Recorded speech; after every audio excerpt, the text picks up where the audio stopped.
My name is Jessica. I'm a 36-year-old who works from home. My husband, Michael, and I got married 3 years ago. At that time, we were both 33 and eager to have children, so we considered fertility treatments and visited a hospital. The test results showed no problems, which was a relief, but despite our hopes, we were unable to conceive a child.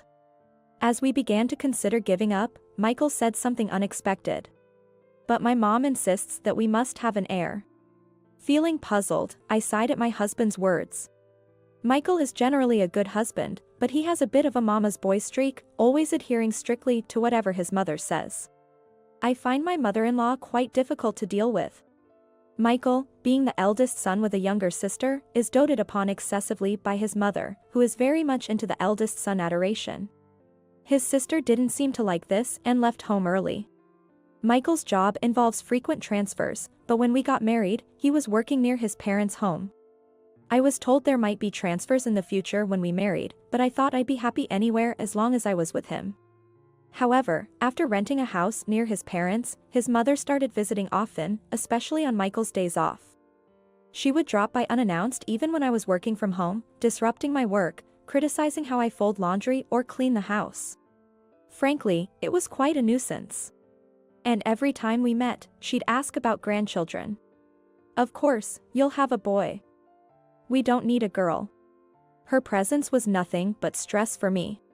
I tried talking to Michael about it, hoping he would understand, but no matter how often I brought it up, he remained optimistic, saying, "My mom just wants to be friends with you, Jessica. How can someone who causes stress want to be friends? I'm a contemplative person, and Michael is an optimist." I was attracted to the qualities he had that I lacked, and we balanced each other well. But this gap between us remained unbridged. However, 6 months ago, Michael's transfer was finalized, and we could finally move away from his parents' home. Our new location is closer to my parents' home. It's mostly farmland around my parents' place, but Michael's new workplace is in a relatively bustling area with train access. A sort of regional city. Yet, it's less than an hour's drive to my parents' home.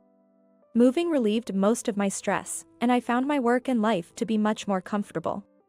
Then, just recently, I discovered I was pregnant. Michael and I hugged and celebrated together. Although I'm anxious about having a baby at an older age, it's a long-awaited pregnancy.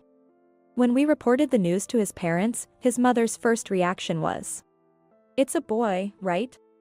Even when Michael said we didn't know the gender yet, she insisted, "It has to be a boy." However, we later found out we were having a girl. When my mother-in-law learned this, she called me while Michael was away and said, "You're utterly useless. What did you even marry into this family for?" Perhaps due to hormonal changes or emotional instability, I ended up crying alone.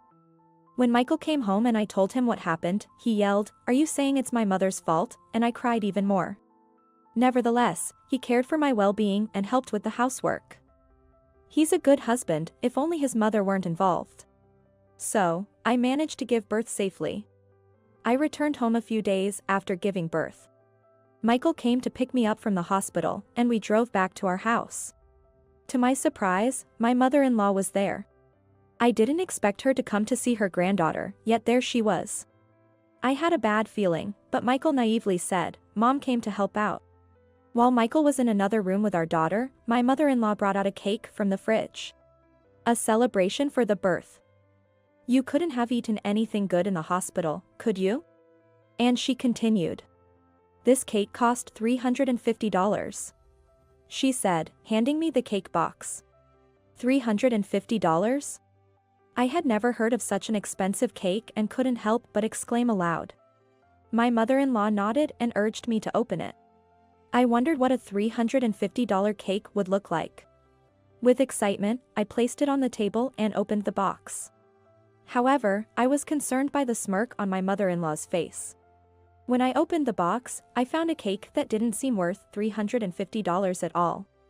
The whipped cream was dry, and although there was fruit on top, it clearly looked like canned mandarins. I wondered which bakery would sell such a shoddy cake for $350. I love sweets and usually enjoy any cake regardless of the price. Yet, this was the first time I felt so disappointed upon opening a cake box. But there was more to my mother-in-law's cake. I couldn't believe my eyes.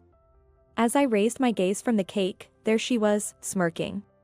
"How is it?" "The $350 cake?" she asked. Her words made my blood boil, and I threw the entire cake, box and all, into the trash can. "What are you doing? Please leave." As I raised my voice, Michael, surprised, came into the living room. Before I could explain, my mother-in-law burst into tears to Michael. "Jessica was so mean," she cried, pointing to the trash can. Seeing this, Michael became furious. "What have you done? Mom went through all the trouble to make that." Before I could explain the absurdity of the $350 cake, my mother-in-law spoke. "That's right. I made it myself for you, so it's worth $350. Now I understood. It made sense that no cake like that could be worth $350. Even for $35, let alone $350, I wouldn't buy it. That solved the mystery. No bakery would allow such a disrespectful presentation." As I was coming to terms with this, Michael said, "Jessica, apologize to my mom." He was, as always, unconditionally on his mother's side. While I stood there dumbfounded, I heard our daughter's voice from the other room. I rushed to her. I heard some commotion outside the door, but my daughter was more important at the moment. After she calmed down and fell asleep, I returned to the living room and found a note from Michael saying he had gone out to eat and that I should reflect on my actions. I was stunned. Could I continue living here with my husband? Should I really resort to running back to my parents? I had no other choice. With these thoughts, I curiously checked the trash can where I had thrown the cake. It was untouched, just as I had left it. I decided to take a photo of it. Then I called my parents and explained everything. My father immediately offered to come pick us up.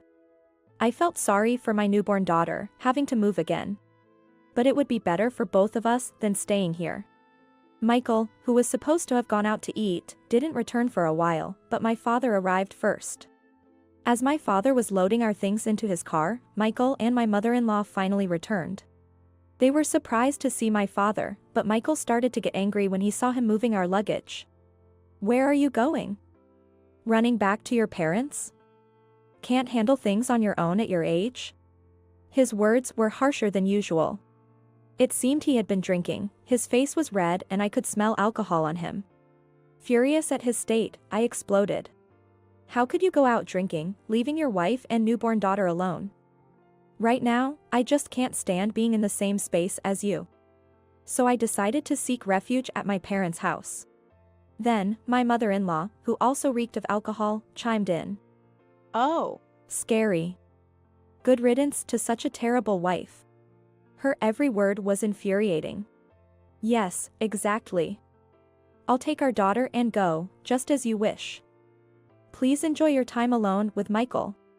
Michael looked puzzled, but I ignored him and got into my father's car. My father remained silent, controlling his emotions. The next day, Michael contacted me. "Where are you? I was shocked to wake up and find you gone." "That's right. I had forgotten, but Michael tends to lose his memory when he drinks, which he doesn't do often." I sighed. "Don't you remember? Yesterday, you left your hungry wife and daughter to dine out with your mother, and even drank alcohol. After what happened and what was said, I couldn't stay there." Michael sounded surprised and flustered, but hearing my mother-in-law's voice in the background reignited my anger. "So, your mom stayed over, huh? I won't return to a house where such an unreasonable person has stayed." "What do you mean?" Michael's voice grew stern. "To you, she's your mother, but to me, she's a stranger. I'm tired and stressed postpartum, I don't have the capacity to cater to others. Whose fault do you think it is that we struggled to have a child? Her frequent visits and the stress they caused prevented my pregnancy. Otherwise, why would I get pregnant so soon after moving away from her?" I felt relieved not seeing her face. But then I returned home with our daughter to find her there. I just can't. Despite knowing how rude I was being, my pent-up resentments made it impossible to stop. Then Michael yelled over the phone. "You're the worst. Come back immediately and apologize to my mom." His words left me stunned. The next thing I said was, "What?" in disbelief. I continued. "I took our daughter here as your mother wished." I spoke coldly, and Michael sounded confused. "What do you mean? Your mother doesn't want a granddaughter. She's always been saying we should have a son." I wasn't sure how serious she was. But that cake confirmed it. Cake? What about it? Didn't you see the plate? What? The plate on the cake. Or did you not even see the cake? I had hit the nail on the head. The trash can where I threw away the cake hadn't had anything else in it. It was likely still in the same state. So, I instructed Michael to check the kitchen trash can. There's nothing in it. Had she destroyed the evidence in the night? Then ask your mother what was written on the cake's plate and where she threw it away. I could hear their conversation over the phone. She claimed to know nothing about any plate, calling it a delusion. She stubbornly refused to say where she disposed of it. I wondered how Michael would react. She's saying she doesn't know about any plate. Even Michael seemed somewhat disheartened. Of course, she would say that. If you had seen it, it would have been a disaster. No matter the trouble, she'd dispose of it before you saw it. To erase the evidence. His voice became somber. In the background, I heard my mother-in-law's voice behind my confused husband. "Why don't you just tell her to come back and entertain me? She's really a useless daughter-in-law." Those words seemed to finally make Michael stop his mother. "I'm going to hang up now and send you a text. Maybe you should show it to your mother as well. Once you've talked it over, contact me again." After hanging up, I sent Michael all the photos of the cake and the plate. Within 30 minutes, Michael called back, saying he was on his way to me. I stopped him. "Stay there. Your father will be arriving soon."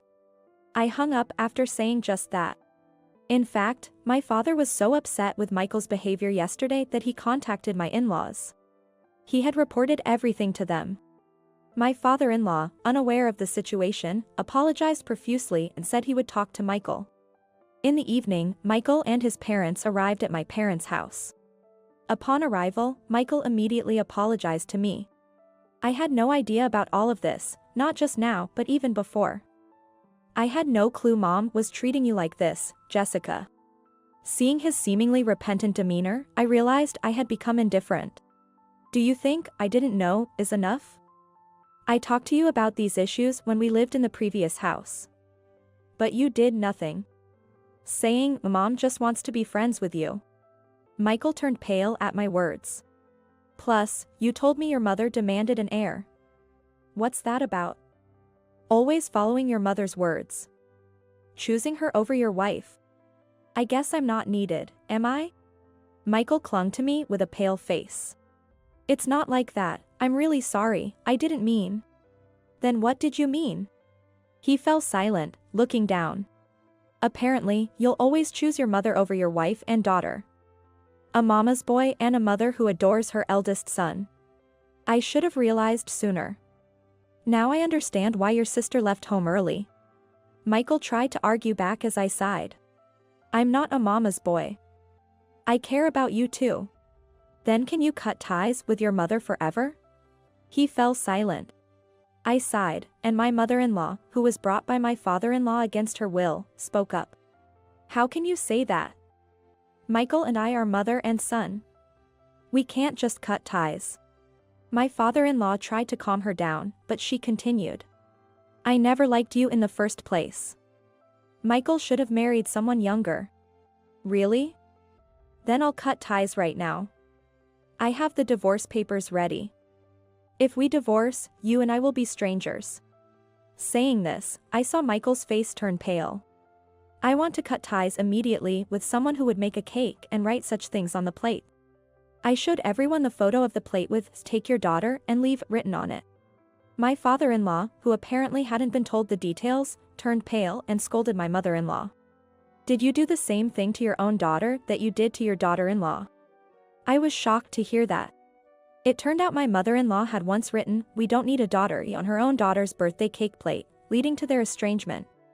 How much she must dislike women. She probably thought that by excluding women close to her, she would receive more attention. Michael had indeed become what she wanted. As I handed Michael the divorce papers, he started making excuses. We just had a child, we shouldn't divorce. Mom was just jealous of you this time, please understand. Did you come here to say that? I thought you'd at least say you'll cut ties with your mother and ask me to come back home. I will never return to that house. Then my father-in-law, who had been silent, spoke up. Michael, fill in the divorce papers. Our family is over. When I return, I'll divorce your mother too. What? My mother-in-law turned in shock at his unexpected words. I've thought about it several times before, but I always ended up thinking it was too late for a divorce and that I should just endure it. But now, to realize that you've done such things not just to me but also to another young woman, I've reached my limit. Divorce her and leave that house. Upon hearing this from my father-in-law, Michael reluctantly agreed to divorce. As compensation for the trouble, I received about $10,000 from my father-in-law. Initially, I refused, but when he said it would be deducted from my mother-in-law's share of the property division, I gratefully accepted. My former in-laws did indeed divorce, and although my mother-in-law tried to rely on Michael, he blamed her for everything and refused to help her, leading to a complete family breakdown. My former mother-in-law, who hadn't worked since her marriage, tried to find an easy way to work and, on someone's suggestion, ventured into cryptocurrency.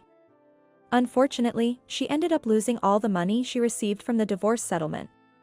I'm now receiving regular child support payments from Michael and am raising our daughter with the help of my parents. It's truly a joy to see my daughter growing up healthy and happy. My name is Katherine Johnson. I was a career woman working for a certain company. My husband, Michael, quit his job to become a stay-at-home husband when we got married.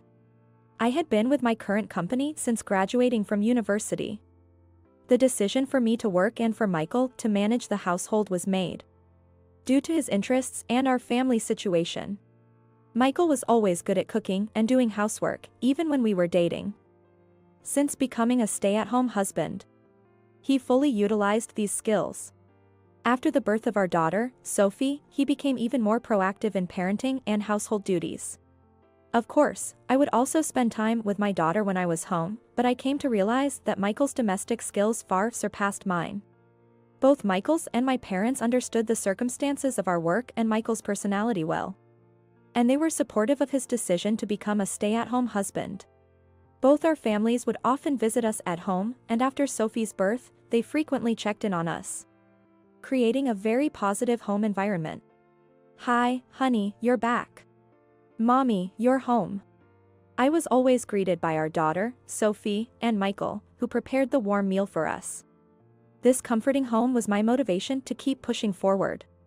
As the sole breadwinner, I was feeling pressured to work even harder. However, there was a rather troublesome person among my superiors at work. The department I was working for mainly handled administrative tasks, so there were lots of women working there. Good morning, Catherine. My colleague, Emily, would greet me as she sat down next to me. Emily and I had known each other since we joined the company, and she had just returned from maternity leave. Our company was a major player in the industry, with excellent employee benefits, creating a comfortable and fulfilling work environment. Emily was able to take maternity leave without any issues. The queen bee is still sitting at that desk, isn't she? Returning to work and getting back into the groove, Emily looked towards the back of our office and said that with a sigh. Even in the good workplaces, if there were many women, there would always be a so-called a queen bee in a leadership position. And our department was no exception. This queen bee, Barbara, whom we secretly called Ms. Gossip, was the source of my troubles. Even when Emily went on maternity leave, Ms. Gossip would loudly say things like, "Young people these days are so weak, taking maternity leave so easily." During breaks or when we had a moment to chat, she would invariably boast about her husband. Ms. Gossip's husband, an executive at a large corporation, was often the topic of her endless conversations about his greatness and achievements, even when no one asked. It was like the fox borrowing the tiger's might. Emily and other colleagues were tired of Ms. Gossip's bragging and usually just tuned out. When Ms. Gossip finally left, Emily would breathe a sigh of relief, saying, "Finally, we're free." Although I had to deal with Ms. Gossip's mood swings, the work environment was so comfortable that I tried my best not to offend her. Being one of the tenured employees, I naturally had many opportunities to assist and interact with Ms. Gossip. Ms. Gossip, due to her husband's influence, would dine at upscale restaurants near the office every day. If our lunch times coincided with one another's, she would invite me to join her. I couldn't refuse due to work relations, but then I would have to endure endless bragging about her husband. It was like torture. At first, I tolerated it because the meals served at those restaurants were so delicious. However, over the time, I grew tired of listening to her. Not only would she brag about her husband, but also talk about her personal views and values on certain things, which were becoming unbearably painful to listen to. She would tell me that a man's job was to earn money. That a man's worth was measured by how much money he would make. She would always boast about marrying her husband for money so she could live a luxurious life for the rest of her life. Just listening to what she said was utterly tiresome. Although I managed to maintain a decent relationship with Ms. Gossip, I couldn't deny that I felt stressed. In fact, I had been stressed out. The reason was probably because I disliked her constant nagging. Yet, I had to suck it up, thinking of Michael, cooking dinner and waiting for me to come home, and our daughter Sophie. As long as I didn't upset her, my work was fulfilling, and the work environment was good. But then, an incident occurred. In our department, it would get very busy at certain times of the year. Despite the fact that I was just an administrative assistant, the amount of work and the number of meetings increased. And I would often find myself bustling around not just with my tasks, but also assisting Ms. Gossip. Although she was a superior, she couldn't even do her jobs properly. She would often forget to check her emails. And she wouldn't even know how to prepare documents for the meetings. Yet she would arrogantly tell us what to do. She also had the tendency to become hysterical, especially when it was busy. When I first joined the company, all of us were often at the mercy of her unreasonable demands and mood swings, which even led some to quit their jobs. However, since I took the lead in assisting her, and with the help of Emily and other colleagues working behind the scenes, we were able to get the job done reasonably well. But that day, I felt unwell since I woke up in the morning. Though I felt so weak that I wanted to take a day off, I had some work that needed to be done, so I took some tablets and went to the office. Michael was worried and suggested I take a rest, but I assured him I was fine and went to work. By afternoon, my condition worsened significantly. I felt like the walls of darkness enveloping me, overwhelmed by a headache and fatigue, and I collapsed over my desk. Startled by my sudden collapse, Emily rushed to call an ambulance, but I told her it was okay, and asked her to call my husband instead. Emily, knowing my husband's situation, readily agreed, but unfortunately, Ms. Gossip overheard our conversation. Emily helped me to the visitor's sofa, and used my phone to call Michael. After drinking some water, I started feeling a little bit better. I felt guilty for troubling Michael, who advised me to stay home. I was thinking I shouldn't have come to work that day when Ms. Gossip approached me, timing it perfectly. She asked, "Isn't your husband supposed to be at work?" As I struggled with how to explain, she said with a smirk, "Your husband is a stay-at-home dad, isn't he, Catherine?" I had a bad feeling and tried to explain about my husband's situation, but in that moment, I could sense a change in her gaze. I knew then, that was the look of someone who wouldn't listen, no matter what I said. Once Ms. Gossip decided on something, it would be hard to get her to see things from a different perspective. I'd been on the receiving end of that look quite a few times in the past, always ending up backing down. And there it was again, that same look. Ms. Gossip said, "I understand," and nonchalantly returned to her seat. Emily, returning to where I was, complained, not a word of sympathy from her, but that wasn't what I was worried about. Soon after, Michael called me to say he had arrived to pick me up. I had a bad feeling again and asked him to wait downstairs, but Michael insisted, "You have a fever, I'll come up to your floor," and came up to where I was. Normally, I would appreciate his kindness, but at that time it only intensified my anxiety. I was hoping that nobody in our busy department would notice his arrival, but Ms. Gossip saw him walking towards our office. As soon as Michael, wearing a visitor's badge, entered the office, Ms. Gossip stood up from her seat. Seeing Michael grabbing my work bag and coat, Ms. Gossip hurled unbelievable words at him. "Are you Catherine's husband? Aren't you ashamed to be a stay-at-home dad? Making your wife work until she collapses from a fever, unbelievable." My mind was slow to process her words due to the fever. Everyone in the office, including Emily, other female employees, and a few male colleagues, was speechless. Ms. Gossip was blatantly harassing Michael, who wasn't working. She loudly criticized him, saying it was pathetic for a man to stay home and take care of the house. My bad premonition had come true. I was shaking with quiet rage. After all, the reason why I had to work so hard was partly due to Ms. Gossip's negligence in her work. She acted all high and mighty, but I was the one diligently preparing the documents and materials for meetings. Why was Michael subjected to such harassment when he was just worried and came to pick me up? I thought Ms. Gossip was incredibly rude to him. To her sarcasm, Michael replied, "I'm good at cooking and find housework easy, so being a stay-at-home dad suits me. Plus, I actually enjoy managing the household budget." He said this with a smile. In fact, Michael was great at cooking, was a good parent, and was helpful with housework and childcare. He wasn't even feeling bad about being a stay-at-home dad, and confidently stood up to Ms. Gossip. To his response, Ms. Gossip frowned unhappily and said, "Just take your wife home," throwing a parting shot before returning to her seat. Michael quickly gathered my things and supported me as I was staggering. "Michael, I'm sorry. I've put you through this unpleasant situation." I was completely exhausted from the fever and Ms. Gossip's harassment. In the elevator, feeling angry at Ms. Gossip and sorry for Michael, I almost cried. Sensing this, Michael silently and kindly supported my shoulder.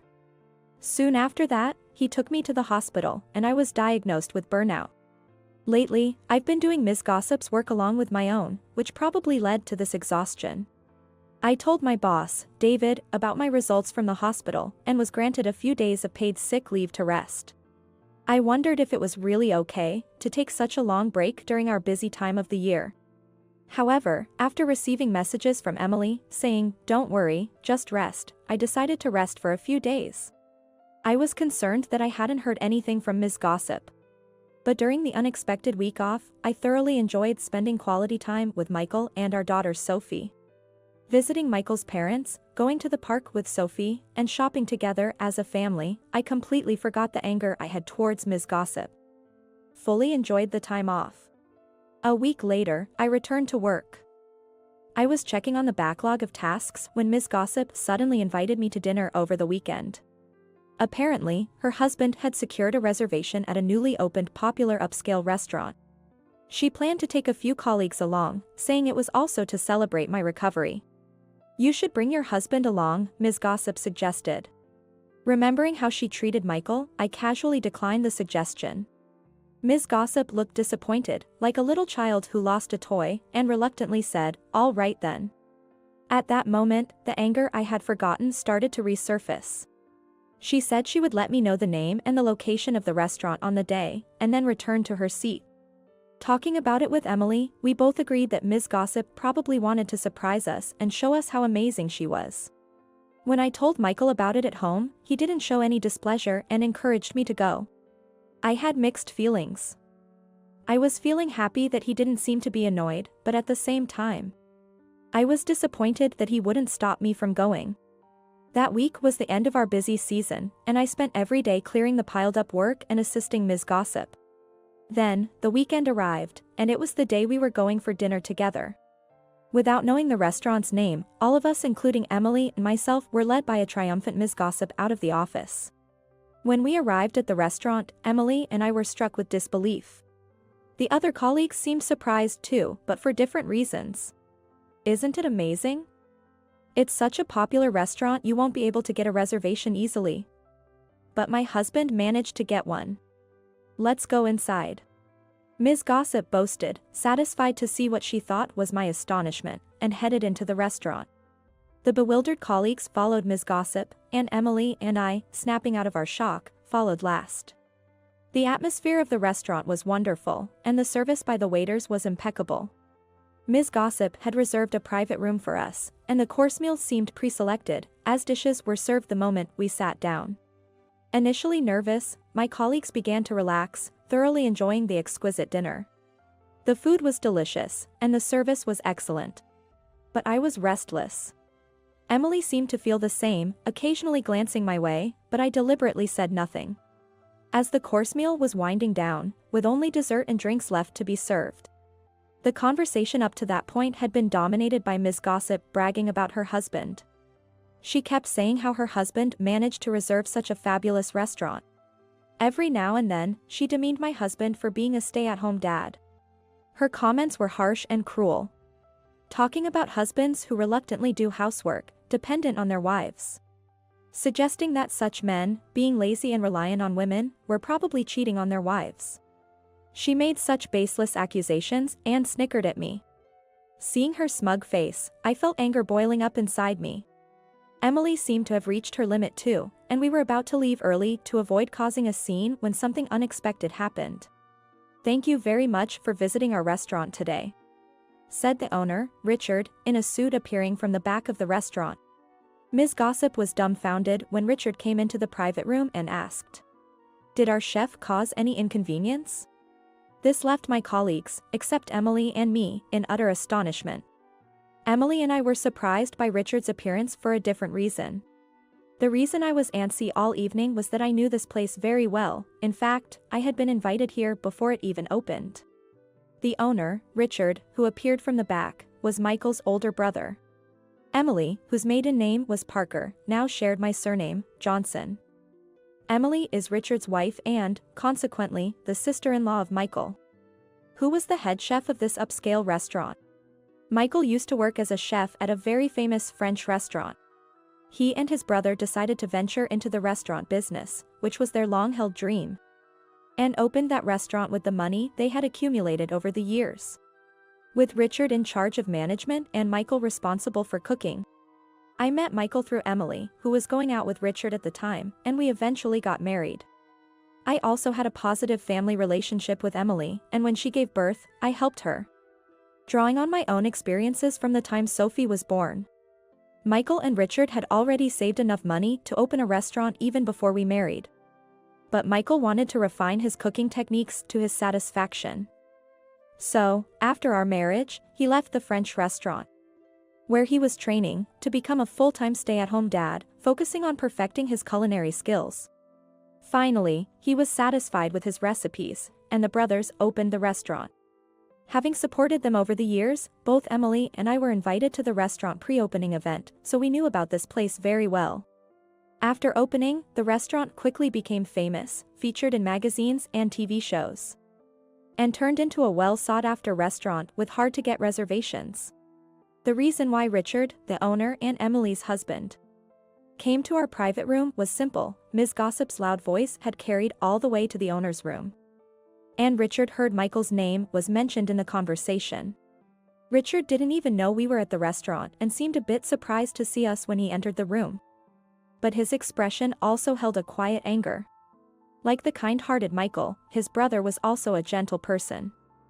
However, he always said, "I hate it most when someone belittles my little brother." So, he must have been quite upset by Ms. Gossip's insulting remarks. "Forgive me, but the Michael you call a henpecked husband is the head chef of this restaurant and a treasure to us. He is not the person you describe. He is honest and takes pride in his work as a chef. The dishes you just enjoyed were developed by him over the years. Please understand his personality and the dedication and effort he puts into his work." We had to restrain our emotions, wanting to cheer, yes. Great. Perhaps sensing our feelings, Richard continued to speak highly of Michael as a chef and as a person. Glancing at a completely knocked-out Ms. Gossip, Richard looked around at all of us at the table. "Sorry for the disturbance.